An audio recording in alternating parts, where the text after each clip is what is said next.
It was the moment of greatest terror for people living along Japan's coastline. And now a local reporter's own story has emerged, showing us what it was actually like to be caught in the tsunami. With the water closing in rapidly behind them, he and others run for their lives.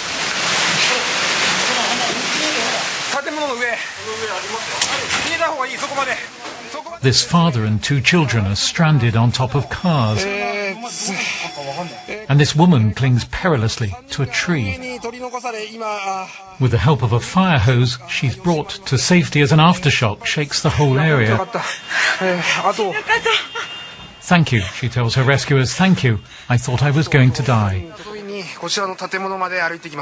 Rescuing the family takes longer, but eventually it's successful too.